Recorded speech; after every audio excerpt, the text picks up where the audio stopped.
Otherwise, let's see an important question. A girl of mass 50 kg jumps out of a moving boat of mass 300 kg onto the bank with a horizontal velocity of 3 meter per second. With what velocity does the boat begin to move backwards? मतलब किसी boat पे कोई भी लड़की खड़ी हुई है, ठीक है।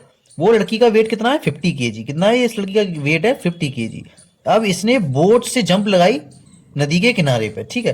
तो कितनी स्पीड से लगाई, ये लगाई 3 मीटर पर सेकंड की स्पीड से। तो बताओ किस स्पीड से जो बोट है वो पीछे जाएगी। अब ये पीछे तो जाएगी क्योंकि लड़की इधर की साइड जंप किया, राइट, लेफ्ट की साइड जंप किया। तो एक्शन का हमेशा क्या होता है, रिएक्शन होता है। तो बोट पीछे जाएगी अगर गर्ल आगे जंप करेगी तो, ठीक है। तो इसको सॉल्व करेंगे यूजिंग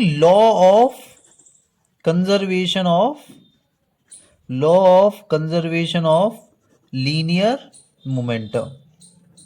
लीनियर मोमेंटम, तो देखिए law of conservation of linear momentum क्या कहता है कि जो टोटल इनिशियल मोमेंटम होगा, टोटल इनिशियल मोमेंटम जो होगा वो हमेशा बराबर होगा टोटल फाइनल मोमेंटम के, टोटल फाइनल मोमेंटम के, ठीक है।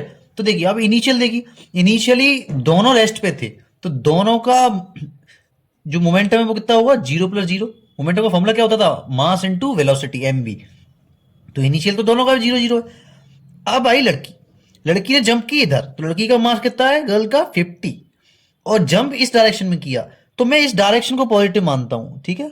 किस डायरेक्शन को मानता हूं, इस डायरेक्शन को पॉजिटिव। तो एक डायरेक्शन पॉजिटिव होगी तो दूसरी तो नेगेटिव होगी, क्योंकि velocity is a vector quantity. तो 50 × 3 प्लस, अब जो बोट है, बोट का वेट कितना है, 300। अब बोट की वेलोसिटी किस वेलोसिटी से पीछे जाएगी, मान ली v वेलोसिटी से पीछे जाएगी। तो ये 0 + 0 हो गया, ये इधर जाएगा। तो 0 = 150 + 300v। तो v क्या हो जाएगा, तो ये इधर आएगा 150/300। तो ये 2 टाइम्स कटा, -1/2, यानी -0.5 मीटर पर सेकेंड। अभी माइनस क्यों आ रहा है, ये बिल्कुल सही है। माइनस ये बता रहा है कि जिस डायरेक्शन में लड़की ने जंप की है उसकी अपोजिट डायरेक्शन में बोट मूव करेगी, तो ये बिल्कुल सही है। तो velocity with which boat will move backwards, पीछे जो जिस वेलोसिटी से मूव करेगी बोट वो होगी 0.5 मीटर पर सेकेंड।